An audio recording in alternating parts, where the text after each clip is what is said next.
that's where I go, right? Because that's solid African wisdom, right there. And it's in English, So the point ultimately, and I appreciate you bringing that up because I think it helped me get to the point, is that what's more important than the language itself is the way the ideas are communicated, or is what ideas are being communicated and the way they're communicated in that language. So even though the people who wrote these songs are Africans who are speaking Portuguese in this day and age, because there's not many African capoeira songs. It's probably been later translated to Portuguese. So they probably were singing in their own language, because I'm pretty sure they didn't want the slave masters to know what the hell they were singing about when they were doing that. Okay, if that's the case, how do the songs still rhyme? They probably remade it or revised it or some kind of sort. Right. If you were a slave on a plantation, you train in a secret martial arts to defend yourself. You singing, which everybody's probably singing out loud, and the slave master's listening to you. He's probably gonna pick up that you doing something different. No, so they got away with it for how long? So they didn't pick up. Yeah. They didn't even pick up on them training. Come on. Yeah. They didn't even pick up on their training. And in their faces, they were training. and they didn't pick up on it. Because they probably were disguising and probably weren't speaking Portuguese. They were speaking Portuguese. The songs are in Portuguese. Just because the songs are in Portuguese now don't mean they were originally written in Portuguese. Do you know that? Do you? I mean, I don't know that. But I'm just thinking logically. But when I take one song, I'm just thinking when I take a song in one language and then put it in another language, that song doesn't rhyme and it doesn't translate. It doesn't say the same thing in another language. So to say that these songs were written or said, every Portuguese song and translated, all the ones that I know that we've sang, they all rhymed. They all rhymed. So that means that leads me to believe they were originally made in Portuguese, not another language. Then translated to rhyme. That still wasn't a slave language. So even if they were made in Portuguese, that still doesn't make it authentic because it wasn't their language. That was a language that was given to them. There are so many African languages. What are you talking about? Okay, so then I don't think Portuguese really shouldn't make a difference that it has to be in Portuguese. That you saying it's not capoeira if it's not in Portuguese. Well, it's not. It's not. I don't make the rules. I don't make the rules. That's just what it is. Rules are made by men. This is how we were taught. Rules are made by men. And I wasn't the man who made it. That means it can be broken. All this do want to do is break laws, man. Come on, man. If you don't break laws, you don't break progress. Tradition and culture. Some people just don't want to break culture. Culture was that we weren't given books to read, but we read books, right? That has nothing to do with culture. I'm just saying anything can be broken. That's my point. I'm not okay, but any some rule made by man can some be people broken are steadfast in their ideals and beliefs that they do not want to change it. That don't make them right. You can't make them. You can't say that's wrong. We wouldn't be here if we went by everybody's ideals of what the rule's supposed to be. Everything we get is because somebody pushed the law or pushed the rules. That's irrelevant. That's how you get progress. That's irrelevant. No, that's not, because my thing is progress, making it accessible and more appealing. That's not making to our community. Just because they speak in English is not going to make it more accessible. How do you mean? That's not going to make it more accessible. That's a really good point. That's not going to make it more accessible. If you tell me I got to sing a song and I don't know, I got to go learn the song and learn the language, that's a deterrent. They'll teach you the song. You learn the song. We're not even concerned with the song. We're concerned with the martial arts. Right, Frankie, you just need to come to a class. I don't know what you're talking about now. Well, I'm talking about the martial arts. I'm talking about teaching the martial arts, getting the kids involved and making it more accessible and appealing without saying we have to sing these songs in Portuguese. I just don't, logically looking at it, I don't see where that makes a difference. Because it's the culture Only thing. because That's the part you don't understand. That's like saying in New York you gotta wear baggy pants. If you wear tight pants, you not from the culture. You don't understand. Because this is how it has to be done. You don't understand because this is the way it's done. Wearing baggy pants, which is something that came up 20, 30 years ago, cannot compare to something 400 years strong. You can't do that. You can't do that. that. Wearing baggy pants forever because everything else will be not the culture. We just need some like jabot harness. You got to be able to break rules. It's not even if you're saying we can't call it capoeira. I'm just saying it should be more modernized, revolutionized, and more widespread where it becomes the norm. Okay, what exactly is going to be widespread? You could call it whatever you want. Take the teachings and just redo it. So this new martial art, you're saying this derivative of capoeira is what is going to be worldwide. I think it would be more popular. So it's good to say a derivative, but not capoeira. I don't care what you call it. I'm not about the name. You about the name. Okay, then I don't care if you call it capobusta. Then it don't make a else. difference. Then it's something else. It's not capoeira then. Then it's something else. So why else. don't you say a new martial art then? Just say that. A new martial art. Okay, there we go. Based on Let's do it. Fundamentally based on capoeira. Let's do it.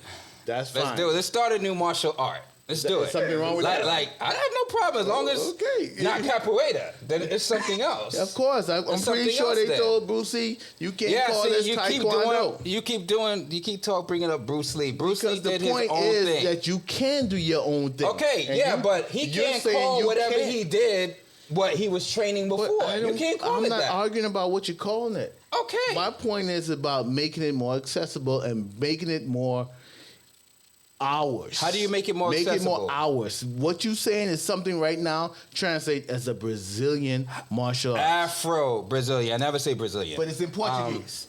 So what? That makes it more Brazilian than Afro. No, it's not. It's just a language. That's like me telling you. So what is... If it was in Chinese, would you think it was African Chinese? What? If they were speaking Chinese, would you think it was African Chinese? You would say no, that's a Chinese thing. No, I wouldn't. If African people are doing it, if it came from African, it doesn't matter the language. In my opinion, it doesn't matter what language you're speaking. It's an African thing. Then if the language don't matter, then it shouldn't be a problem singing it in English. Just the culture. That's the part you're not understanding. I'm just talking about singing the songs in English. Then it's not a capoeira song. It don't have to be capoeira. Okay, then you're talking about something else. Then make something else. That's the point I'm trying to make. I don't have a problem with it being something else. So then why is there a debate because here? you're trying to say you can't do it. It's not. No, you can do whatever you want. You talking about a name. Just don't call it capoeira then. You talking about a name. Capoeira is a word. It's a word. Capoeira is a culture. It's not a word. It's a word. Okay. Anyways, as long as you want to do your own martial art and break off, that's fine. I got no beef with that. I'm suggesting to this guy to do something and make some stuff in the hood. And he's doing that. Just like people are turning things and trap all kinds of stuff. You can make it more appealing by making it more. I don't think the language is deterring anybody from doing capoeira. If you go in the hood, these niggas can't barely speak English, much less speak Portuguese. Listen. It's singing. They're going to be singing and they're going to be taught it. Yeah, they're singing and just like anything you don't know, you have to be taught. You have to be taught. If you go there and you want to train somebody, they want to learn the training. They don't want they're more 90% training and 10% of what comes with the training of wearing the belts and the pants and speaking Brazilian. I don't agree with you at all. They more want to learn the skill sets. You show me that one person who said, I don't want to learn this because that's you. That's only one. You're the only person. The skill sets. You're the only. Teach me how to fight. So then don't teach me how to sing. Teach me how to fight. I don't care about singing. So when I learn get in a another fist martial fight, art. I'm not about to punch this dude and start singing some songs in Portuguese. Nobody's going to sing when you're fighting. I'm not going to start. Yo. That's why you don't understand the culture. You don't understand how important the songs are to capoeira. That's why you can make jokes and stuff like that. That's in your mind. That's why you. That's like saying Negro slave hymns are important to you. That's basically like a Christian saying Negro slave hymns are important. That is totally something else, man. Because it's all in your mind. How are the songs making you a fighter? What martial art is this? Does this? But how are the slave hymns go to? making you a fighter? It doesn't make. You don't get it, man. How can I explain it to you? It's a martial art. I can't do it. It's a martial art, right? I can't. You don't get what I'm. At the core, is a martial art. It's a whole culture. It was designed to fight. It's been made into a culture. It wasn't made. What's the origin? What is the origin of capoeira? I've got to. It was disguised. Let him talk. Let him talk. So, at the core, I think, like, to your question, yes, like. You might be Wait. I don't even know what you giving a clap for. Wait, hold on. I didn't hear you. The applause was going on. So at its core, like at its essence, right? Capoeira it's a liberation art, right? It's a liberation art form. So fighting is essential to what capoeira is. Hold on. Let me give one more plus. We have The thing is, it's the nature of the struggle, right? It's the nature of the fight. So, kind of tying it back into the Black August thing, the nature of our struggle so much isn't, explicitly fighting against like slave masters so we can run off and create quilombos. The nature of our struggle is fighting against a whole culture, right? Like a whole society that has indoctrinated us into all of these different things, whether it's, polluting our environment, like the water, the air, the streets. So like everything we take in is toxic, whether it's over policing and mass incarcerating us. So we live our walls again back in slavery, right? Because that's what it is. Or sending us off to fight in wars that we don't choose to be in, right? Like, or taking our tax dollar, taking our money, working us like 40 plus hours, in jobs that like we have no vested interest in and wouldn't be doing otherwise. Like I think there's a lot of elements of this society that are really toxic, and part of like, right. If channeling Marimba, Dr. Marimba Ani and like Urugu, right? Like it's the European society, right? The European mentality that like has been toxic. So when I think of capoeira, like a way to conceptualize it is the fight is not the physical fight, right? Because that's an easy fight. And, Rondu said, like, if you want to learn that, you can go learn capoeira and just don't learn like the words, but like you can also learn any other martial art. The fight in capoeira is a fight to re-Africanize, right? It's to reconnect with the humanity, right? Reconnect to a way of life that is community oriented, that is oriented around being respectful and living in tandem with the environment, not like living above it or trying to conquer it, right? It's the fight to look at one another and see beyond, race or like religion or any of these things, right? So that Vinu Naviu Jaruanda, like song, it's the fight to go back to Rwanda, right? To recreate that where we go. Because, right, that's the thing is Rwanda being Africa, that's wherever we are. We have the potential within us to recreate that wherever we go. So I feel like capoeira as a tool, as an art form is like, that's the goal of it. Like, that's what we're fighting for, is to bring that out, is to recreate Africa, bring those African ideals to wherever we are. And realistically, that's going to look like wherever we are, like whatever we're doing, right? That's what the creation of hip hop was, right? That's the creation of R&B, the creation of blues, the creation of all these things, is we took certain things that aren't necessarily like African the way that we think of them, but they're African because we made them happen, So like, question? Yeah. And, as Rondu said, once you take the language out of like, it's really easy to get to a point where we're trying, and this is legit a debate that's happening all over the place as far as like people trying to modernize capoeira. But I think the thing is, it's really easy to like make that one change and then it's not capoeira anymore. And as Rondu said, then we're not talking about capoeira. So like, for as long as we are talking about capoeira, what is it? And it is a fight. But the fight isn't physical. That's part of it, right? Just like with Black August, part of it is to train your body and to be able to fight. But the big picture, the essence of it is resistance and liberation and freedom fighting, right?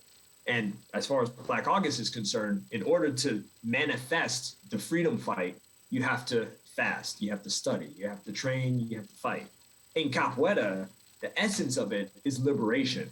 And in order to attain liberation, you have to study, right? You have to study in Portuguese so you can connect with the founders of the art. You have to fight. Like, you have to be able to fight because it is a fight. And even though, like, yes, we don't, again, have to fight like slave masters and slave catchers and all that stuff, we still need to be able to defend ourselves, right? It's better to be able to defend yourself through this martial art than to not be able to. You know, we do have to, what are the other things? Train, fast. I mean, you don't have to fast in Capoeira, but like, you know, you can if you want to. So, I mean, that's what I would say is, yeah, like that's the essence. So like when people come to Capoeira, and I think that's part of it too, is like part of what makes it so easy to whitewash Capoeira is when people show up just wanting the movements, right? They just want to learn how to kick. Like, you know, like I started, you know, like I wasn't super African, you know, in like heart, you know, like I was African by blood, but like not super African in heart. And I just want to learn the moves and do some breakdancing and like all that stuff. And in that kind of environment, it's really easy to whitewash it because then everyone's interested in that. And when everyone's interested in that, there's no barrier to entry. Then yeah, but it's already been whitewashed. That's why it's so popular in Brazil. Yeah, but now we're like it's a Brazilian version of whitewashing. So as far as reclaiming it, what we have to look for now is not, you know, distributing the movements. We have to look for people who are coming in and saying, I want to reconnect. You know, I want to reconnect with Africa. I want to reconnect with the ancestors. I want to understand more about the diaspora, or I want to understand more about this story of like the Afro-Brazilian slaves, you know, like enslaved Africans who were brought over to Brazil. I want to understand more about that, right? So like those are the things that I look for in people who are interested in learning. And if people don't come to the table interested in learning those things, then those are the things I try to cultivate, you know, as far as like that knowledge. And it either resonates or it doesn't. And I think that's one of the things about teaching in general is that like, you know, like no teacher owns their students, you know? So like if, you know, all I can do is let people know what I'm about as a teacher. And if they don't resonate with that, I don't need to be teaching them and they don't need to be learning from me. You know, like there's plenty of other people to learn from and plenty of other people to teach. But as far as the mission of like reconnecting and incorporating, because that's the other thing is right, there should be this connection between Capoeira and Black August, right? It should be just like that. And in order for that connection to happen, Capoeira has to be about liberation and it has to be about the struggle and it has to be about connecting with the international, you know, like family of African people. And colonizer languages are just that, they're, you know, colonizer languages, but they're also good, right? Like because of Capoeira, you know, we can connect with people in Brazil, Mozambique, Angola, and learn about the different struggles that are going on without having to learn like so many different African languages that would make it difficult otherwise to connect with. Like, I mean, this is just an anecdote, but like, there's one of the largest immigrant detention centers here in the United States. It's in Georgia. It's called Stewart Detention Center. I totally forgot about this till just now, but like, I went with an organization a couple of years ago and I was visiting, it's like 4 hours south of here in Atlanta, south of Atlanta. And I wound up visiting this guy because, you know, like African people get caught up in the immigration thing. People never think about that. They always think about like all the Hispanic people who are in those places. But like there's a good bit of African people. And I spoke with this one guy from the DRC. He's from the Democratic Republic of the Congo. And he traveled, you know, like through Angola and then like, I mean, somehow made it to like Guatemala or something and then traveled up and got caught at the border. And then he wound up in Stewart Detention Center. And I just went down there to visit him because, you know, it's one of those things, you know, you write letters. You can also visit people when they're, you know, incarcerated. He didn't speak English. he spoke French and Portuguese. My French is not good, but my Portuguese was well enough that I was able to like visit him a couple different times and like, connect with him and like learn about his story and learn about his struggle and like what was going on. That has nothing to do with capoeira if I only think of capoeira as the movements. But if I think of capoeira as the liberation, right? Like that community building, that ability to connect with, African family all over the place, then it has everything to do with capoeira because I learned Portuguese because of capoeira. And I didn't know it at the time, but that's why I learned Portuguese, was to be able to connect with this guy and connect with, everyone else who speak Portuguese, who I might be able to, exchange with and, learn from and, stand in solidarity with. Solidarity, that's the word. So I don't know if that makes a good case as to why, Portuguese is important in capoeira, but that's my story and I'm sticking with it. Oh, we do have one message from my man Achille, who says there's nothing he's wanted to do that he was deterred from because he didn't know the language. So it looks like that's in support of me. That's your homeboy, also, man. no, but it makes sense though. But anyway, also gotta give a shout to DJ Dave Jordan, Anon, Simone, Frankie. These are like some people who like loyally watch our shows and stuff like that. And whoever call us back, because I think you want to ask Ticum a question.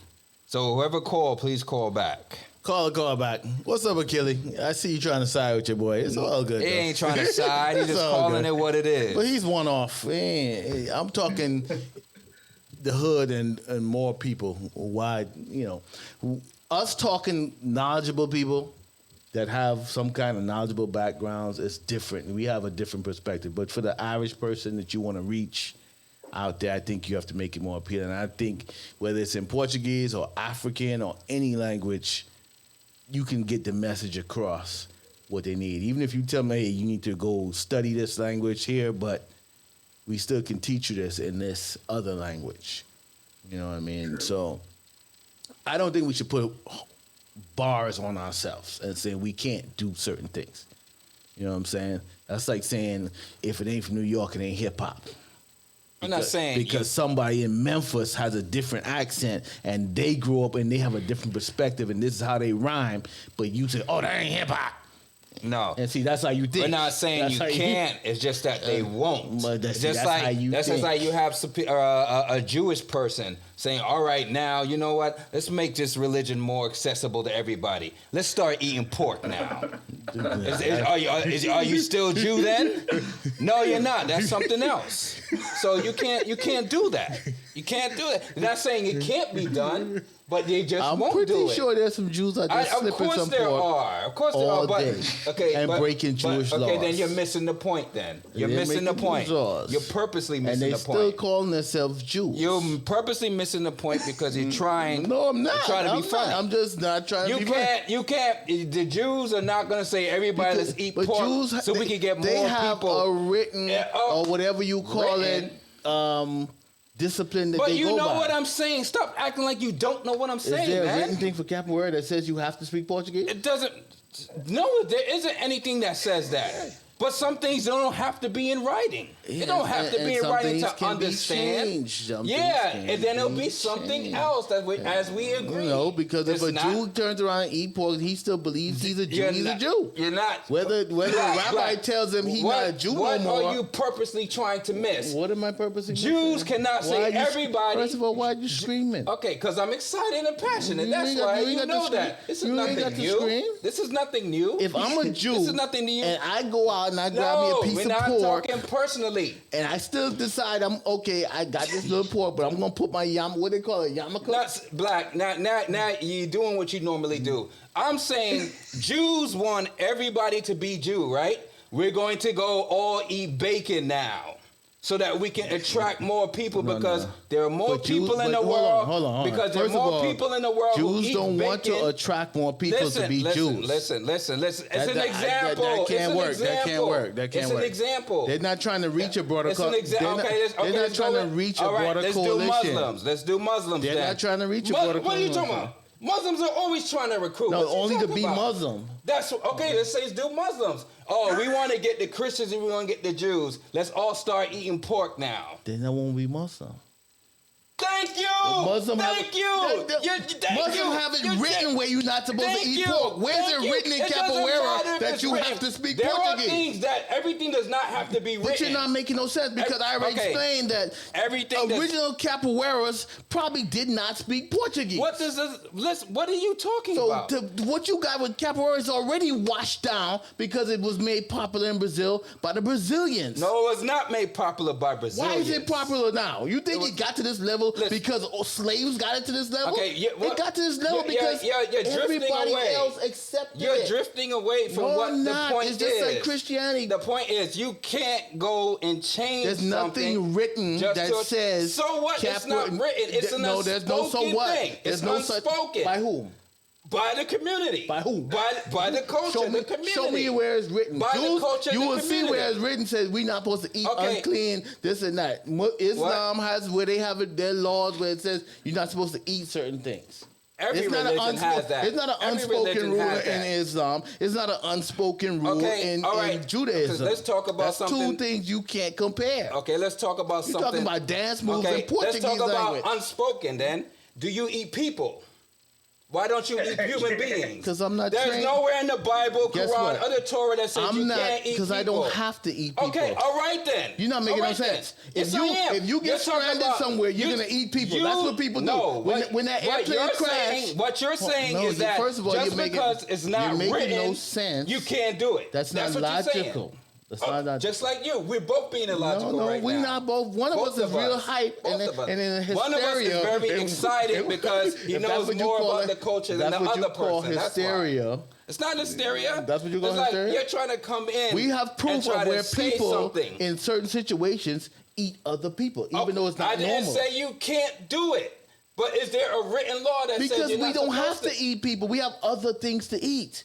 If there was no food, people would start eating people. You're still doing the same thing. Being logical? Being logical? That has nothing to do with logical. If there is no food, people will start eating people. That is a fact. People are meant to survive. Okay. If there's nothing else to eat, we will eat each other. Now you're taking it to the extreme. I'm saying that right now you're not in no plane accident. There aren't dead bodies around for you to eat. Why are you not eating bodies now? Yes, because there's other things in there. But still, is there a written law that says you can't eat people? But what's the point? I don't need to eat people. There's no written law in Capoeira that says you can't. You can't compare those two. That makes no sense. It makes perfect sense. To you, maybe. Not to you. To you, Not maybe. to you. That makes no sense. Come on, man. You saying because there's no law that says you can't eat people. Oh shoot, this thing is. You comparing that to Capoeira laws about you saying about you talk a martial art that is already washed down. I'm not talking about the martial art. It's already washed down. The culture. The original songs probably were not in Portuguese. They were in Portuguese. They were slaves. They were in Portuguese. Trying they were to in escape. Portuguese. You're just hypothesizing. Listen to what you're saying. Slaves that's trying to escape are making songs in their master's language that they're going to sing that you guys sing so happily now. When they were singing it for a different reason back then. It doesn't matter what the reason, they sang it in Portuguese. You were there? That's what they did. You sure about that? I know they did. Yeah, I know they did. I think you speculated. The songs rhyme. I don't think that because the songs rhyme, that's your proof? That's right. That's right.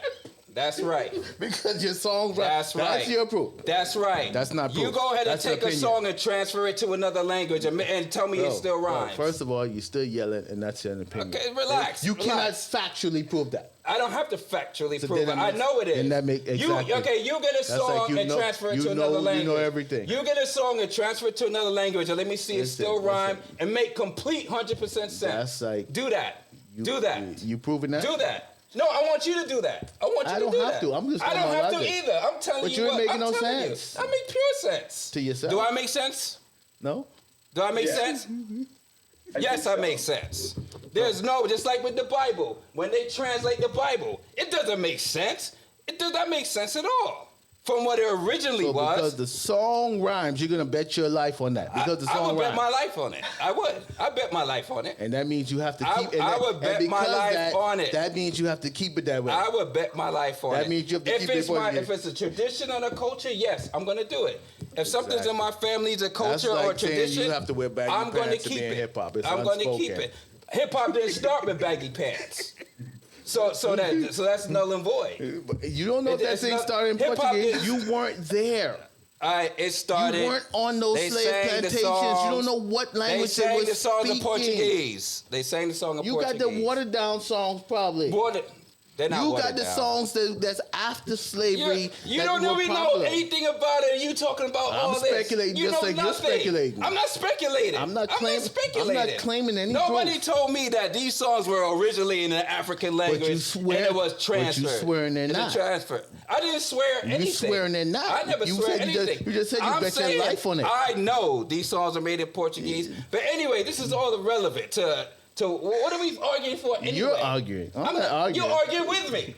Yes, you are. I'm just facilitating your argument. Arguing with I'm me. Facilitating your argument. I don't care what word you try to use. I'm giving you a platform for your argument. We're arguing. No. You and I. Anyway, let's go back to our guest. One of us is speaking. One of us is go just back to our guest. Hysterically going crazy. Oh, you can't even see us no more, can you? Will you swear that the songs were written in Portuguese originally? Can you swear by that? You're asking me? Yeah, I'm asking you. Can you swear by that? Can you put your hand on the Bible and swear by that that you're 100% sure that the original songs were written? How can he say that? Written in and they weren't written. They were Exactly. sang. They weren't sing. They probably weren't written. They were probably sung in Portuguese and probably translated later. Sung in Portuguese. Sung. Right. And you think at the time when the slaves were even singing them in Portuguese that they couldn't even communicate with each other unless they spoke Portuguese. So you think the slaves said to each other, "Hey, we have to speak this in Portuguese only"? How are they going to be able? If you don't speak this in Portuguese, you can't train with us. He already verified that there was many different African people that speak in different languages. You think that they're going to make a song in this African language that this other African is going to understand? Like, I don't know. Like you said, the universal language is Portuguese. So what happened when those slaves escaped and went to other countries? What do you mean? You don't think slaves ever escaped and went to other countries? What are you talking about? I'm asking you. Just of course they escaped. They got Columbus. We talked about that. Okay, so if they went to other countries, what you think they did then? You think they only made them singing in Portuguese then? What? If you're a slave and you know capoeira and you speak Portuguese and you escape to the Virgin Islands, what you gonna do? First of all, I don't even know what language you're gonna speak in the Virgin Islands. I'm asking you I'm gonna speak my native language. But when you get to everybody else, it's just you, and then it's 100 more slaves now you encounter, and you want to teach them capoeira. You're gonna say, "Hey, you can only speak this in this language." Where am I?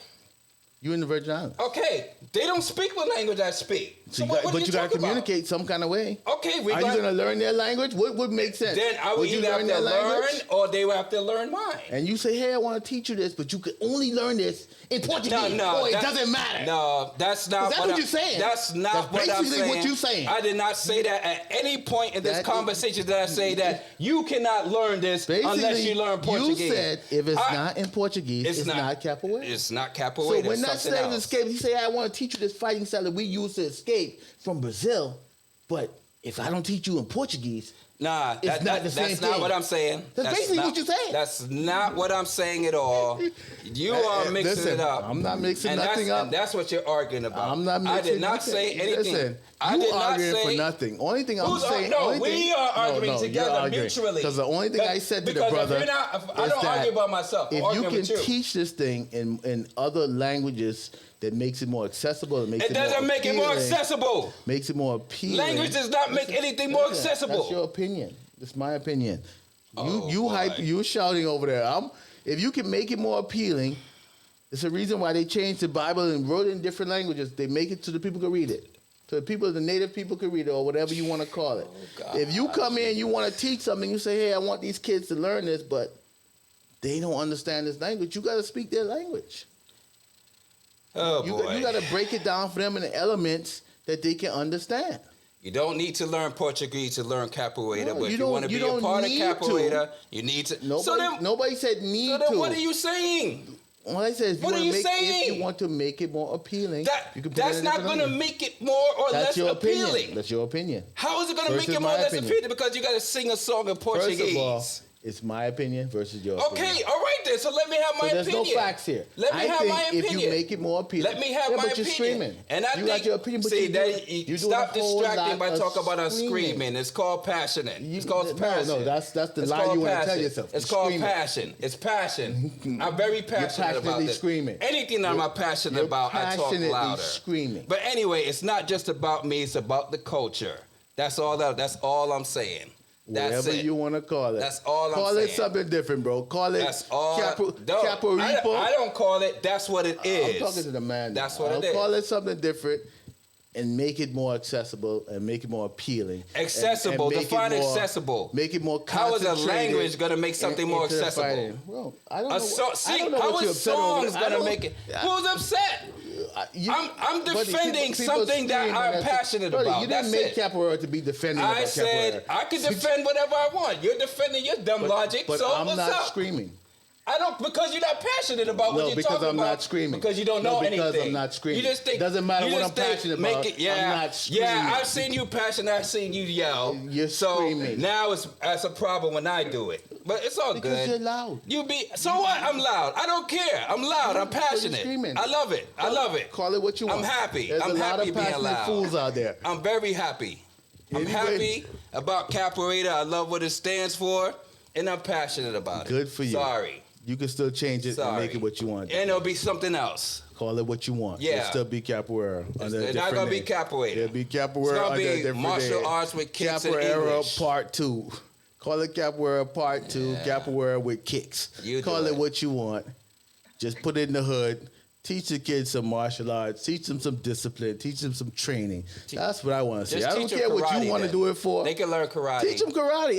There we go. We're not talking about capoeira anymore. I don't care. As long as whatever makes you happy. If it's not called capoeira, I can still put a sign up on the door that says capoeira. Then when the people come in there and check. And what they going to do? What they going to do? What they going to do? You'll see. They going to come tear my place down? They'll do something. Wake up, boy. Wake up.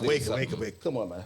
You can do what you want to do. Come on, you think somebody... This is America. You think he's going to be able to put a capoeira sign up there and it's not capoeira? They going to come vet me? They going to come say, oh, I'm asking you. We need to see what you're doing. What's going to happen? We need to see what's going to happen. They going to protest? I'm talking to you. Protest? What they gonna do? What they gonna do? Protest? What they gonna do? If he goes and put on a capoeira, if I put a capoeira sign outside my house right now and say training capoeira, what they gonna come do? Protest? How many mestres gonna be at his door? Yeah, what they gonna get when they come to my door? Let him answer. Let him answer. Don't ask me. Ask him. Tell me what bullet size they gonna get when they come to my door. Tell him. Because I'll put a capoeira sign out there just to prove it, just to see what they're gonna do. Definitely gonna have some. If you want, you're gonna have some what? Upset. Yeah. We might get some people like this guy that thinks you have to be not me. You're gonna get some serious people. Not me. Yeah. Cause I'll come in your class and laugh, hi, fake, and I'll leave. And nobody will care. I won't either. Except you. And I won't. But I'm telling you what I would do. But he's trying to tell you something, but you're trying to crack jokes. Yeah, no, I'm not. I'm telling you what I can do. If I want to put a capoeira sign on my door, and I'm just asking, what will happen if he does that? What will happen if I do that? What will happen? They're gonna burn my house down. What would happen? Let him answer. Stop putting answers in his mouth. Let him answer. Let him answer. You're talking. He can't answer. I don't even know. Okay, so. I mean, I want to go back to one thing because I just wouldn't recommend it. Don't put that outside your house if you're not going to teach capoeira. But to the point about speaking the language that the songs are written in. Here's another anecdote. Mestre Pastinha, he was born in 1898 or something, and he learned capoeira from his capoeira mestre, the person who taught Mestre Pastinha, who went on to found one of the biggest, capoeira schools ever. The person who taught him capoeira was an older man from Angola. like straight from Angola. So he spoke Portuguese as well as whatever indigenous languages, he was raised speaking. Messi Pastinha, as far as I know, was born in Brazil. So like he spoke Portuguese. So like here we have Messi Bimbo, who was also born in Brazil. We have Messi Pastinha, who was born in Brazil. These are two of the biggest capoeiristas in the 1900s, right? Two of the biggest capoeiristas of the 20th century and in recent history. They both spoke Portuguese, and they were taught by African mestres, right? So the songs that their mestres spoke or you would have taught them would have been in Portuguese and possibly in whatever indigenous languages that they spoke, right? So there's the two of those. But, the reality is they would have only learned those songs, or rather, the reality is I don't have any evidence that suggests that either Messi Bimba or Messi Pastinha fluently spoke any other African languages, which means like the biggest influences of these capoeira legends that they spoke, Portuguese. They wrote their songs in Portuguese. They taught their students in Portuguese. So like a lot of the songs, like authentic capoeira songs that we know of today, that we have today, are in Portuguese. They were written in Portuguese and they're in Portuguese and they're still authentic. So there's that. And then just, keeping in mind that it's hard for any capoeira song to make it, or really for like most music. Well, actually, that's not even true, but like we don't have a whole lot of capoeira songs from 1600s, from 400 years ago. But like it is a good point that a lot of those songs would have been sung in, possibly in their indigenous languages and lots of different indigenous languages. But then we come back to like, the Negro spirituals, right? Like singing songs with coded meanings here in the States, like in the South, in English, right? So even though the English speaking like slave masters could also hear the music, they still had no idea what it meant. So I feel like there's a similar thing with Portuguese as far as, enslaved Africans in Brazil singing songs in Portuguese. They were singing songs. They're like, yo, I'm going to tell the master that like, someone spilled the butter. I didn't do that shit. Like that's the song they were singing. And, the slave masters would be like, yo, like one of those slaves is a snitch. But also the slaves would be like, they don't know what this means. They don't know the coded meaning of this song. So that's just, to take it kind of back to the beginning of what y'all were talking about, as far as, the language. Like you can definitely speak. Well, okay, so a lot of the capoeira songs that we have today, and like people are writing new songs every day, which is also I was going to ask you. So if you write new songs, how does that go? If you decide you're going to write some new songs, do you have to write them in Portuguese as well? You just So the thing about like teaching in English, and I guess like, and this is kind of like what Rondu is getting at, is that it's up to like the people, right? If someone writes a new song today, it depends on the people whether or not that's going to catch on. If you take that to a roda and people start singing it, and then they take it to a roda and people start singing it, and they take it to a roda and people start singing it, and it catches on, it catches on.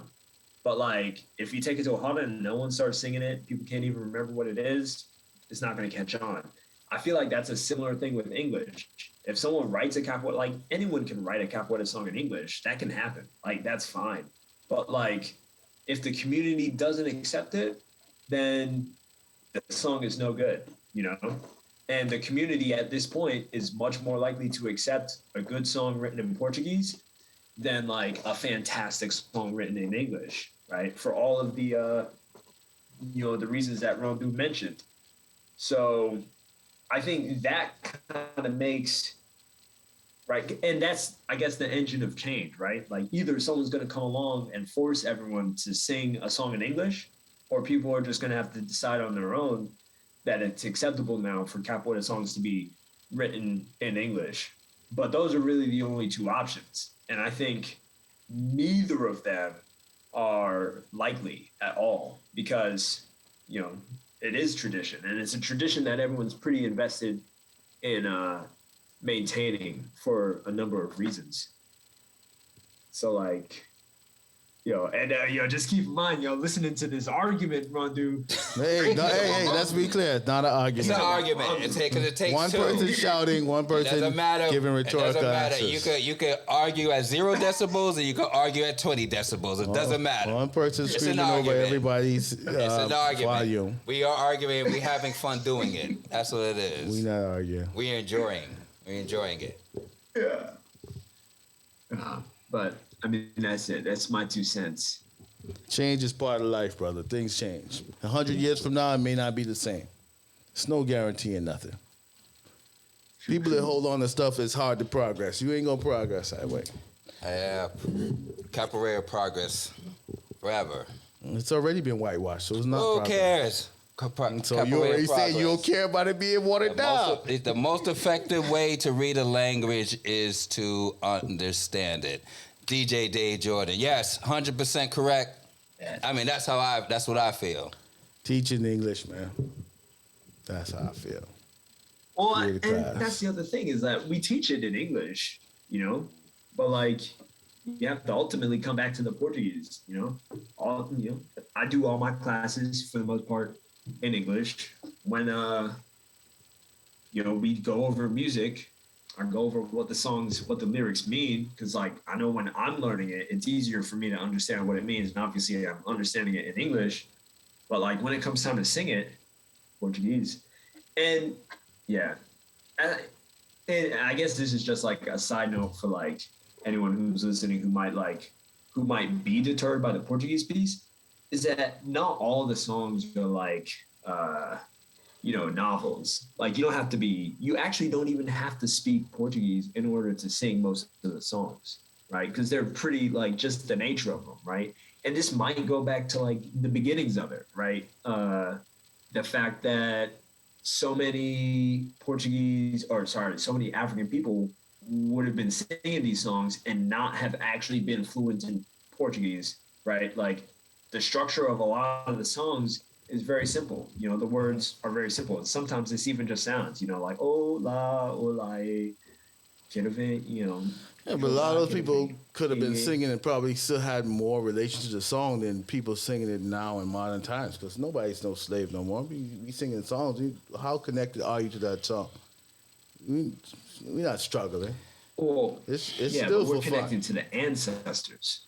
It's still And I mean, it depends, right? Because what we're talking about, taking capoeira, where capoeira is right now, like, it's when we talk about capoeira being whitewashed, like a lot of those people aren't like gentrified capoeira people aren't struggling per se, but there are still a lot of people who are struggling, right? There's people in the prisons, there's people in different neighborhoods, right? There's people in different communities across the diaspora who are struggling, and that's part of the struggle, right? That's part of the mission of liberation of modern capoeira, is to reintroduce capoeira to those places, right? Because for better or for worse, as much as things have changed and as much as we can say that things have gotten better, there are still so many parts of the world for African people where things really have not changed that much, So the original meaning of those songs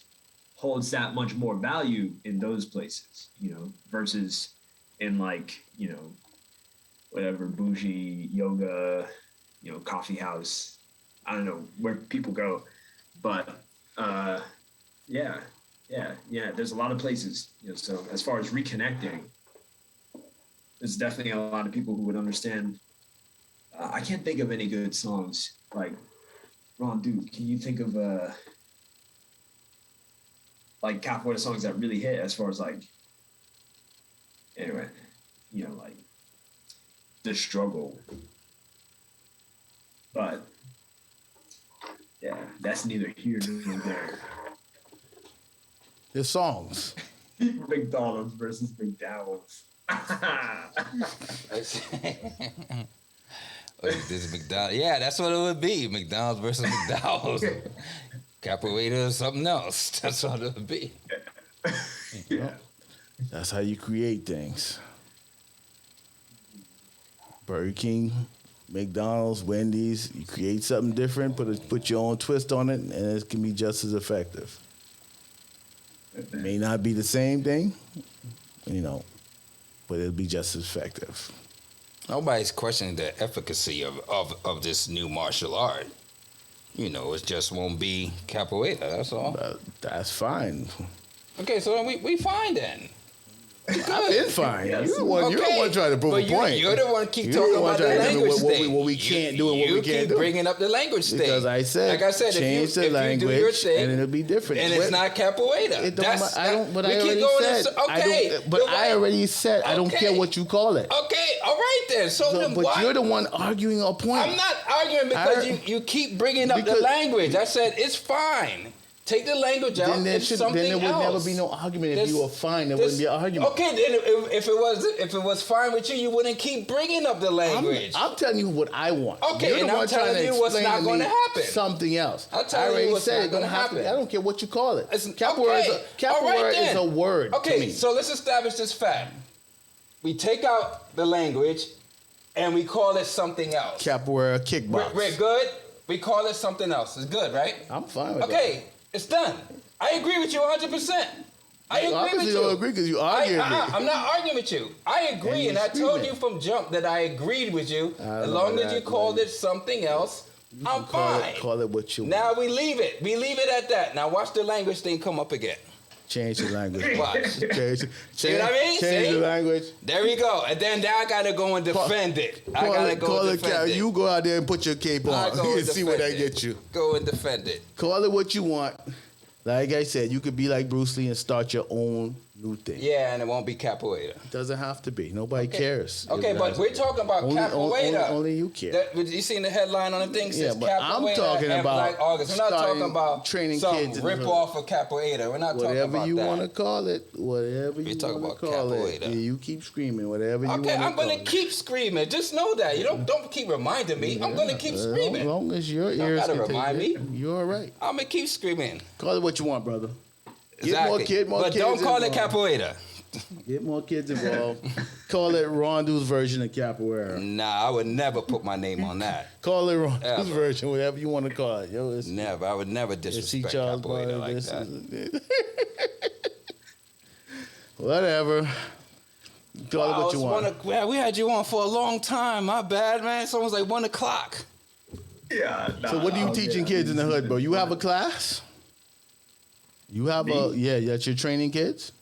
Man, right now? Oh, okay. So me and my group, we're Eclipse Capoeira Atlanta. And we do have classes. We have online classes every Tuesday, Wednesday at 7:30. And then Saturdays, we meet up in Decatur. If y'all know Pele Ogunse, he's, our Capoeira brother in Eclipse in Atlanta. He's teaching in-person classes every Ose Ogun, which is like every 4th day. So I think the next class is going to be on this coming Monday. So like every 4th day after that Monday. And those are kids' classes. I mean, they're like classes for everyone. There's a lot of kids in that class. So he's doing it, holding it down off Covington Highway. Is this your class that you're teaching, or you telling me another class? That one's another class, but he's with I hardcore endorse that class. I train with this guy. How many classes are you think going on, like the whole movement in Atlanta? Do y'all have like tournaments where y'all meet up with like other groups and like come together on one? I mean, really, like the capoeira scene, probably like in Atlanta as well as like everywhere else since COVID and everything, has really it's different. It looks a lot different. Like right before COVID hit, me and everyone I mentioned in Eclipse, shout out to Eclipse, Pele, Tranquilo, Kanyao, Zubi, Julia, Ying. I feel like I'm forgetting someone. Myself. But like we left, we were training with another group in Atlanta, and they just, we got to see who they really were. It wasn't pretty. Yeah, I need to talk to you about that. Yeah. Yeah, because yeah. Yeah, but I mean, like, as far as Kappa in Atlanta, it's still kind of slow, recovering from the pandemic and everything. But yeah, I mean, there's classes all over the city. People coming out. I mean, like, definitely come up for a HADA, definitely come up for a class. That's the thing. Like, as slow as things might be, if you're here for a week, any given week, there's at least like 5 things between classes and HADAs to, like, show up to, and that's on a slow week. Well, what you got going on next week? Next week I'm going to be in Tampa, because they're having their HADA. So next Saturday, Tampa, and then every Sunday we have in Atlanta we have a HADA every Sunday at 4 p.m. West End Park. And that's just where, like, a bunch of, like, pretty much all the different capoeira groups in Atlanta show up there, and we literally kick it, and sing songs in Portuguese. What's the makeup of those groups? Is it mostly Black Americans, or is it a mixture of people? Yeah. I mean, I would say Sundays it depends on which Sunday and who shows up. It's in West End, and West End, the Angola scene is like, it's been going strong for a minute. So I would say it's mostly African Americans on any given Sunday. Every now and then it's the makeup is a little more diversified, but we hold it down pretty strong. So yeah, it's a pretty African HADA. Do y'all travel outside of Atlanta? Oh yeah. I was actually, up in on vacation with my partner, and we went up to Maine. Her best friend got married and everything. But, like, I did stop through New York trying to see Mestre Jao Grande, and apparently, which makes sense. He's not seeing anyone. He's like 80 something, and COVID and everything. And he's very popular, so people are always trying to see him. So they're like, nah, like, he's not seeing anyone. But usually I would travel and, like, try to train, but he's worth traveling just to, like, visit and talk to. So I tried to see him. I wasn't able to do that. He is teaching online classes, so I might just do that to try to connect with him. But yeah, I mean, again, since the pandemic, I haven't really traveled a whole lot. Did meet up with 2 capoeiristas in New York. Shout out to Ying, Sukita, and Moran, the capoeirista formerly known as Segui, and Abehe. Meet up with them. But yeah. And then, of course, Brazil, right? Like, one of these days, gonna go back to Brazil, do some capoeira there. Dang, one of these days gonna go down, to Miami, kick it with you, Ron, dude. Yeah. Yeah. I remember there was some event. There was one party that, like, it was really lit. It was a lot of fun. And we were arm wrestling. We wound up arm wrestling. And I don't remember who I was arm wrestling. But Ron, you were like, I went in, I was up there and I lost, like, that first round. And then you were like, it's all in your head. Just, like, you need to believe you can do it, and then you'll be able to do it. And I was like, oh shit. You hyped me up so good. And then I went in and I lost that second one too, but I was like, no. Like, that stuck with me. I was like, I just didn't believe hard enough. So I've been working on it, And one of these days, I'm going to be a champion arm wrestling. It's going to be because of you. So big up. Thanks for that. Let me ask you guys, who determines the hierarchy? Like, the guy that you speak of, like, say he passed, who would be, like, the next that takes his place? How does that work? Yeah. I mean, I think that's one of the things about, like, the beautiful things about capoeira so far is that there's still, it's community oriented, right? So, like, in a nutshell, that's a good question. I haven't even thought of that. Like, who is kind of next in command as far as, All right, so here's the way I would say it. You know, we have Mestre Pastinha and Mestre Bimba. Those are the two that I mentioned earlier as far as like they started their schools in the 1920s, 30s, and 40s, and pretty much they had their students. So Mestre Bimba had his students for Regional, and Mestre Pastinha had his students for Angola. Mestre João Grande, who is the one, he's like the oldest one of Mestre João Pastinha's students. When he goes, I think he's also like one of the last of Mestre Pastinha's students who is still alive. So as far as the Angola lineage is concerned, it'll be students of Mestre Pastinha's students. So whoever Mestre João Grande's students are, they'll be kind of like the new guard of like really old mestres. And whoever the students of the people that Mestre João Grande was training with, they will also be the new guard. And then the same thing on Mestre Bimba's side, right? Like Mestre Bimba had several students, including his sons. So they'll also be very up there. Mestre Nenel in is that his name? Yeah, in Bahia. I'm pretty sure he's in Salvador. Mestre Accordion, he's a really famous one, student of Mestre Bimba. Mestre, yeah, I mean, like there's a number of people who are up there, but that's pretty much, I think, the most reliable way for the time being because there's so few. So like, there's the big two, and they passed, and they left everything to their students. So the group will decide? Is one of the students of the big Or two, does it go by who's the best? There's a few other students of the big two. So it'll be like a collective decision to decide like who's the, I don't want to say master. Yeah, I mean, it's not like a formal decision. It's really just like a collective recognition, right? Like right who's now, the best? There's no like decision that like Mestre João Grande is the person to carry the legacy.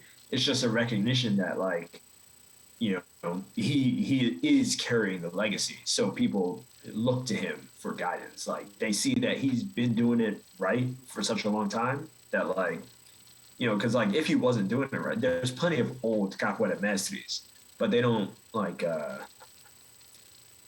I mean, I guess they don't get any play because there's something about what they're doing that the community doesn't recognize or agree with, or whatever. Which doesn't mean they're doing bad work a lot of the time. Sometimes it does, but it just means that you know they don't have the juice like that. Mestre João Grande, you know, you're associated with that legacy, and then like.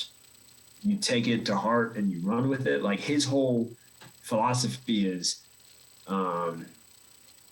you pass down the drum the way it was made to you, right? So that's to say you teach the way you were taught. So people trust him to teach the way he learned it from Mestre Pastinha. So you have that connection of direct lineage, right? Like they trust.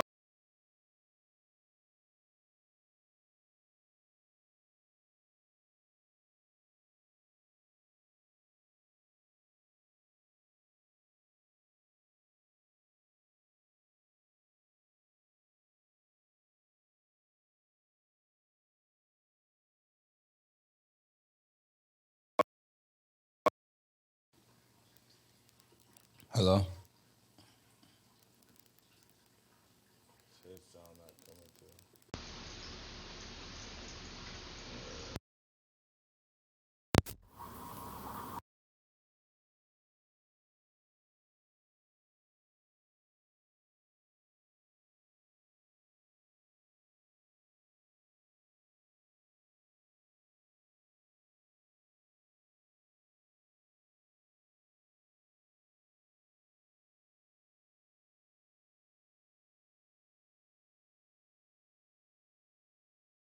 If you're not around people, I mean, that might work out, you know, but like if you're in a city like Miami or Atlanta or like Houston or like LA, where there's other capoeiristas around, they'll come through and they'll be like, yo, you're taking my students and doing this. And then, you know, like, you know, shit gets trashed. And yeah, I don't know. It's just, yeah, the capoeira community is very, or rather, there's a lot of things that really are just like super understood. And the music, the Portuguese, that's all one of them. Like, if anyone's going to make any changes that are the most acceptable, it's typically in the way things, people move. That's where you see a lot of the main changes. You might see changes in the way instruments are lined up. So that's changed a lot from Mestre Bima to Mestre Pastinha to like Mestre, like all the Mestres. Everyone has their own way of arranging the instruments. Different groups have different graduation systems. So some groups might have like 6, you get chords instead of belts. Like in karate, they have belts, or jiu-jitsu. In capoeira, you have chords. So some groups might have like 3 chords, like you train your entire life, you only get 3 chords. Some groups might have 6 chords. Some groups have like 26 chords or something like that. And it just depends. But like, these are the ways, the areas that people do change stuff up. And like, to Frankie's point, like a lot of those changes are to make things accessible. Like a group might have a lot of chords so that students want to come back frequently, like every 6 months or something. Students will feel like they're graduating and moving up, right? That motivates some people, and they'll be like, okay, like I feel like I'm going somewhere every 6 months. So like, I'll keep training. Some groups, they're just like, we're just going to train every, like 15 years, you get a new chord, and then you just keep doing what you're doing. You go out and you teach classes. It's different things like that. But the movements, some people might go somewhere and be like, okay, well, anyway, that's it. With the way, those are just some examples of like how people, where in capoeira people do make those changes most commonly, as far as making it more accessible to people, is in the movements, in the graduation system, in the way instruments are arranged, because you also have to work with whatever resources you have. If you don't have, like thousands of dollars to get a whole instrument set up, then you might just have to make do with like, 2, panderos, or like tambourines and a berimbau, something like that. Or an agogo. I think that's even cheaper, more affordable. But like definitely not the music is non-negotiable. But also like the language, right? Because that is an accessibility too. I think thing too, a while ago, there was like, and this is still ongoing, but not as much, capoeira came to the States around the 70s, 80s. And, messages used to show up here and be like, well, okay, some messages would show up here and be like, we need to learn English so that we can be more easily accepted here, right? So that's one of the places where that kind of argument manifested, right? They would say, we need to learn English and we need to assimilate in that sense so we can teach capoeira better. And then some messages would show up here and say, nah, like, I'm not going to learn English, like, or rather, it's not important for me to learn English. It's important for my students to learn Portuguese so they can go back to Brazil and they can communicate there. So that's one example. But like, even the message who learned English and only taught in English still taught the songs in Portuguese. And yeah, so I would say, that's again also like the language that you teach in there's room for debate there. But like the lyrics almost never come up. And again, that's a community thing, just like with deciding who like the big boss as far as capoeira is right now is Mr. Sharkanji, because the community recognizes him. In 50 years, it's going to be someone else. In another 50 years, it's going to be someone else, but it's always going to be someone who the community recognizes it, unless capoeira becomes super centralized, right? There's this like single governing body, in which case, I think it's game over in a lot of ways, right? Because anyway, I'm going to stop, Sounds like the door is open. Nah, you're good. You good. Can you hear me? Can you hear me? Can you hear us? Can you hear us? Hello? Yeah, we hear you. We hear you. Can you hear us? Hello. 1, 2. Can you hear us? Hello. Type something on there so that we hear you. Can you hear us? Is that Hello? Friday the 13th thing? One. Can you hear us? You can't hear us? Okay. I can see you, but I can't hear you. Type something. Type something. Hold on. Let's see. Hold on. Can you hear us now? 1, 2. 1, 2. 1, 2, 1, 2. Oh, now I can hear you. Oh, you hear us now? Oh, Now it's out. okay. No, I can't hear you. So where did it go? Would you use loop back or something like Yes. What about now? Hello? Hello? Can you hear us now? No. 1, Okay, 2. sorry. 1, 2. I still can't hear you. It's just that? Hey, Dave, at can some you hear point us? I turned. I'm also watching on the Mixcloud, Oh, so I turned the audio on there, and then I could hear y'all, and it synced up with what I was saying, but I can't hear y'all. That's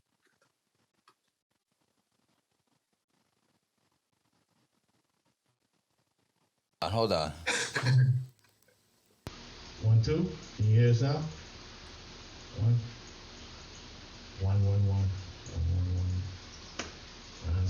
I don't know what happened there. 1, 2. 1, 2.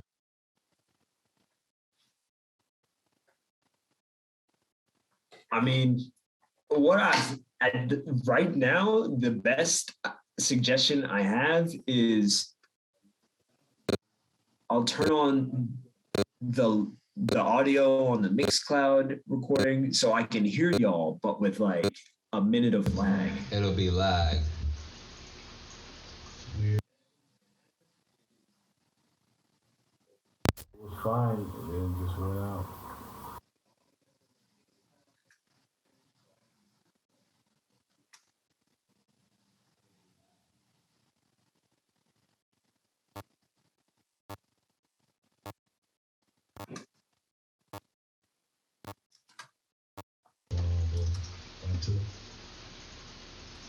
I see it moving, but Check. nothing. Nothing. Has to do with this. 1, 2. Can you hear us now? Possibly. I see the mic moving. 1, 1, 2. Oh yeah, I can hear you now. Oh, you got it? Yeah. Oh, all right. All right. Where were we? Yeah. So where were we? Is that we after 1 o'clock?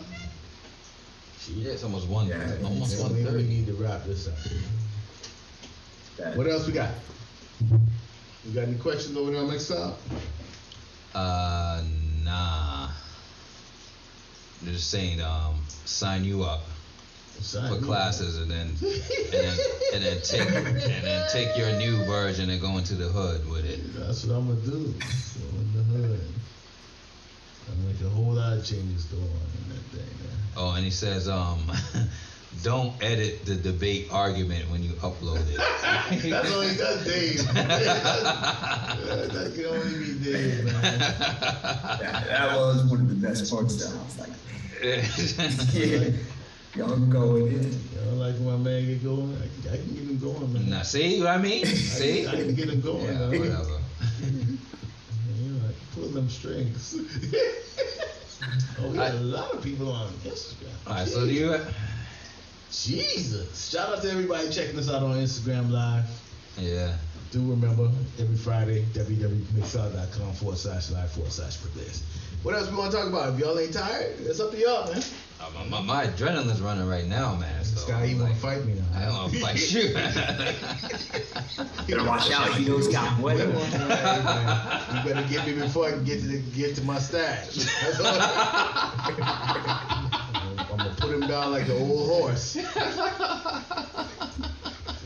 Yeah, buddy. We done. Oh, It sounds like, people do different things. So there's no tournaments. There's no. Oh, yeah. The community decides who's gonna be the leader. Oh, but the leaders are old, man. They can't be fighting in no tournaments. Yeah.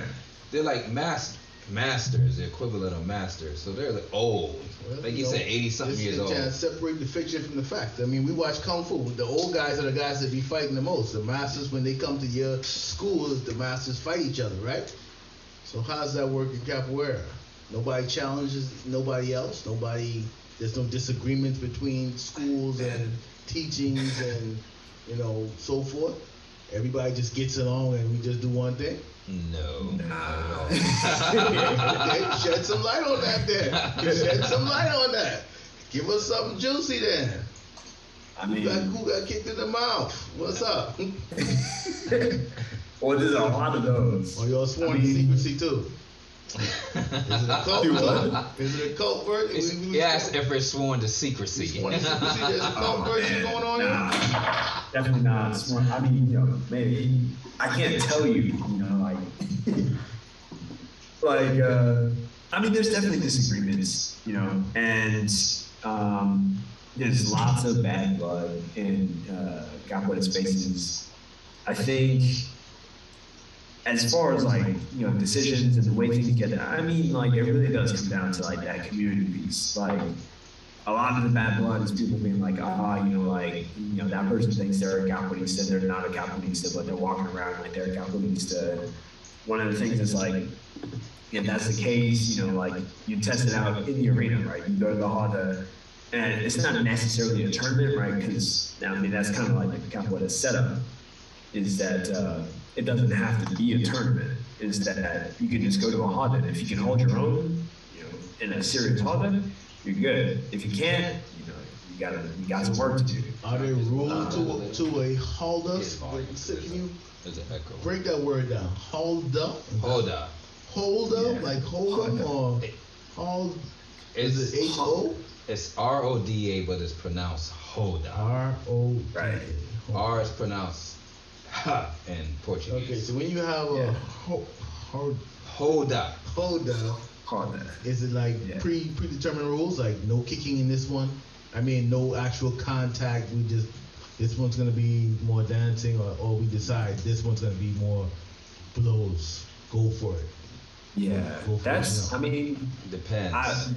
Or it takes one person to set it off. Yeah, it really does take one person to set it off. yeah, it does. That's what we've got a guy Contramestre Kamau up here, and he says the rule of the Honda is the rule of the streets. It's respect. So if you go in, respectful and you mind who you're playing with, it really doesn't matter how you play as long as you're respectful, right?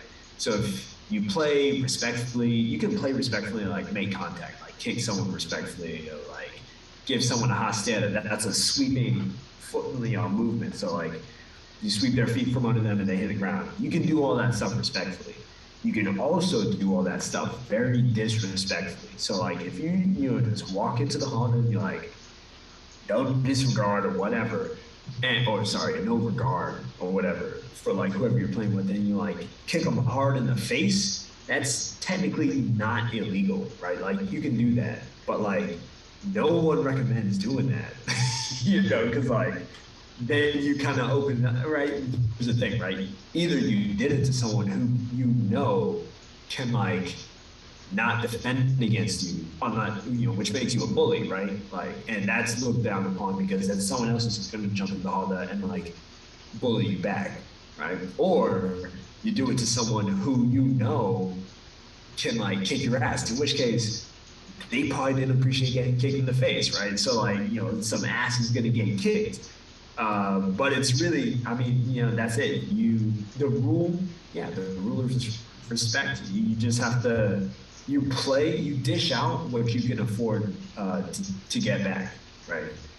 So I think that's pretty much it. So in most Hondas, most people don't go in looking for a physical fight, right? They look for a challenge. Disputes. The what? Some people to settle disputes. Hey, some people, some people do that, and in those cases, they can be more physical interactions, and they often are. And there's like plenty of videos on social media and stuff like that happening. And again, some of it's like two people who can definitely handle their own, and then like, I don't know, actually it's really great because you see there's a lot of games out there where you watch it and you're like, oh man, no one deserves that. Like, you're like, this guy kicked in the back of the head while they weren't looking, like by a really fast, hard kick, like no one deserved that. And then you're like, well, I guess, like what? What was the story behind that kick? And it's always the question. But yeah, there's definitely disputes that are settled, and it can be personal feuds. It could be stuff like the whole capoeira hierarchy feud. Some people are mestres who are like they kind of decided they're mestres. Like if you wake up and you're like, I'm the president of the United States. Oh, hold on a second. We got a song request coming in. Who am I speaking to? Hello. Oh, we got a call. Yes. Can I make a song request? Yeah. When we'll play it as soon as we finish the live combo. What's your name? Who you calling? Where you calling from? Can you just play a song that's in Portuguese, please? You got it. All right, no problem. Why don't you name a song that you want us to play in Portuguese, man? Any Portuguese song will be fine. What do you want? A ballad? Do you want rock? Do you want that? Well, I forgot what they call the hip hop over there. They call it something funky. else. Yeah. Yeah. If you want to play that, you can play it. You don't sound real hyped to hear those songs. I know, right? Like you're trying to prove a point or something. Yeah. No, it's just it's 1:30 in the morning. It's all right. We gonna get hyped with some Portuguese music. Yeah. We want you to stream in live though, so we can see you dance and play the song. Can we do that? Can we get you a live version? Anytime, sir. Anytime. All right. We gonna look out for I'll play a commercial one for you. You're sure to know it. I think you should just play a piece of it and see if you know it.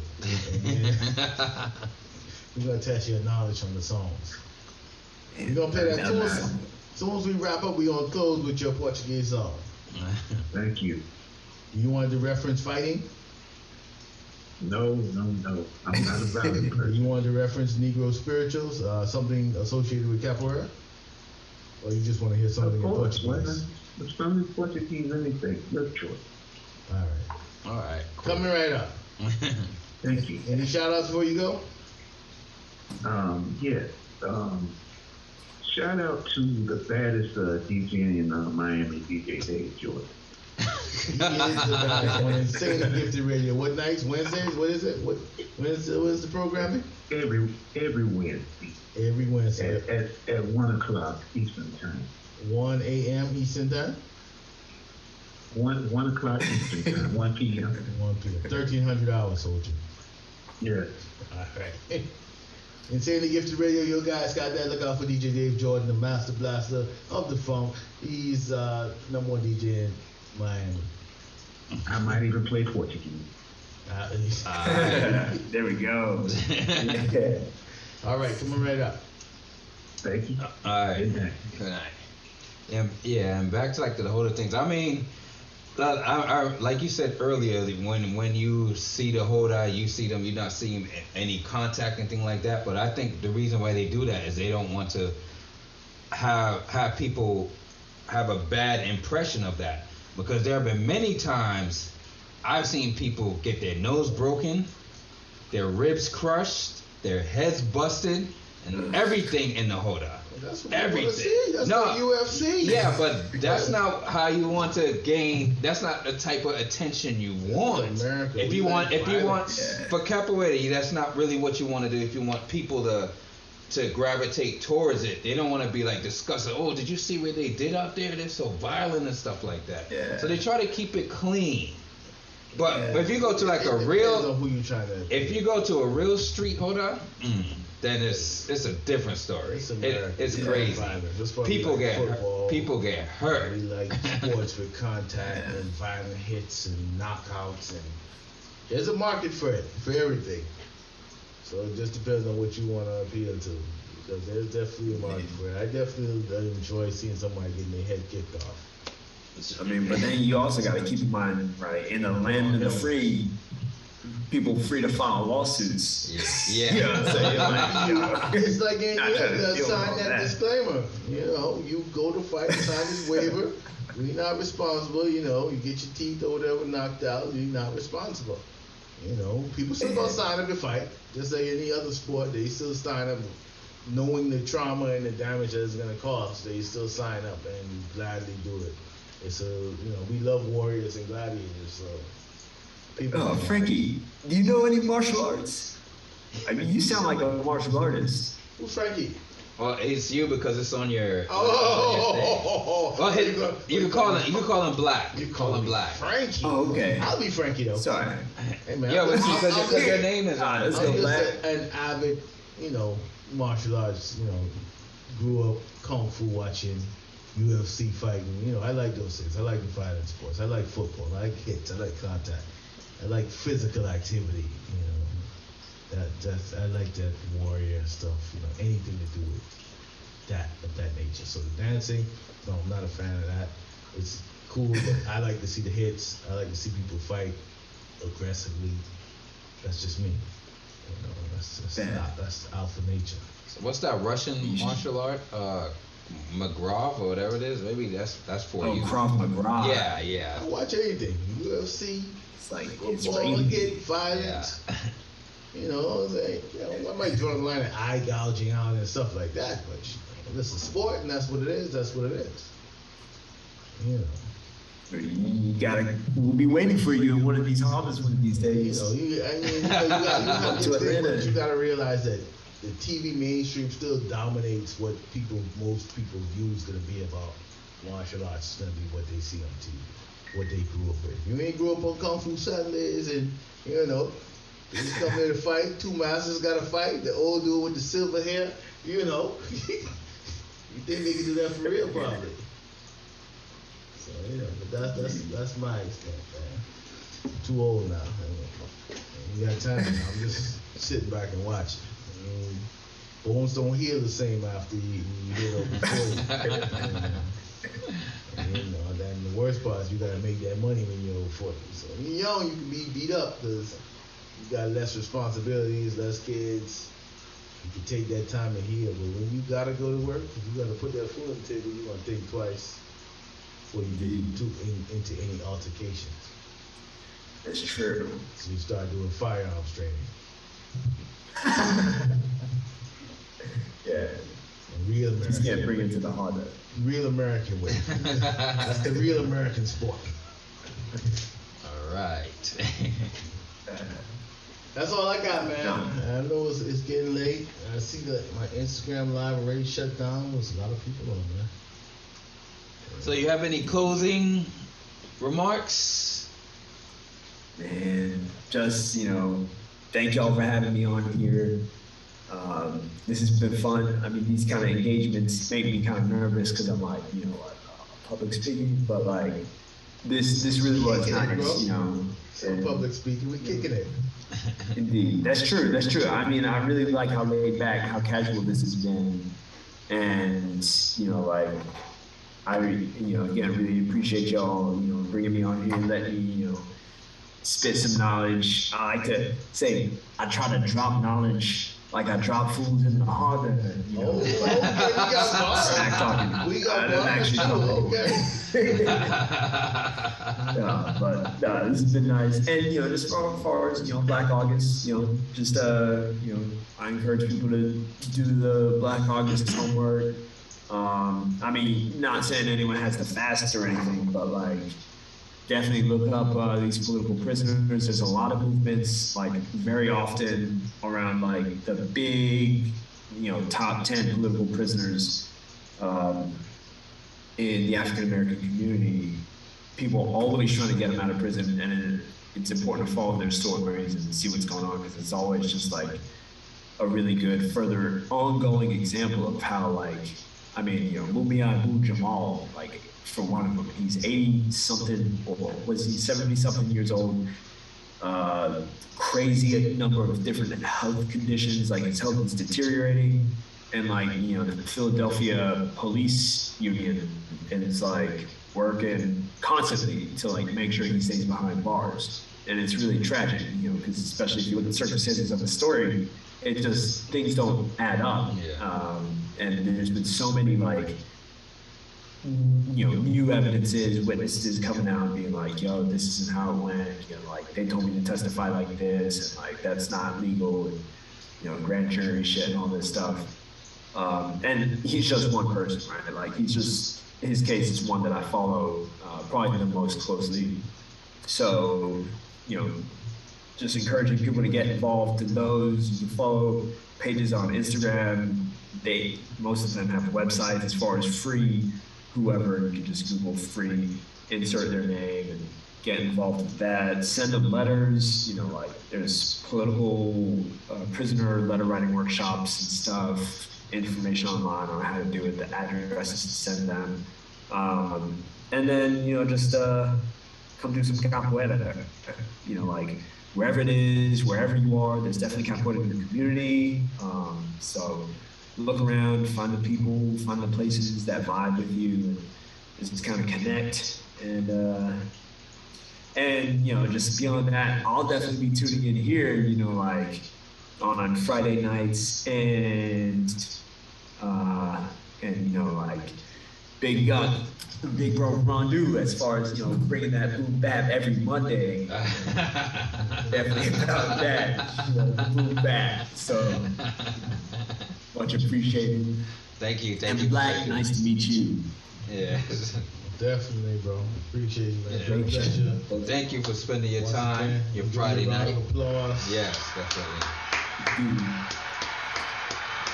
Appreciate it, man. Oh, and I remembered when I said that shout out to the Eclipse, I was forgetting Zoom B. I'm pretty sure I forgot Zoom B, but like, Zoom B's been in there and he's been doing the thing. So shout out to Eclipse. Sorry, Zoom B, for leaving you out, but. Zoom B. Ashe. That's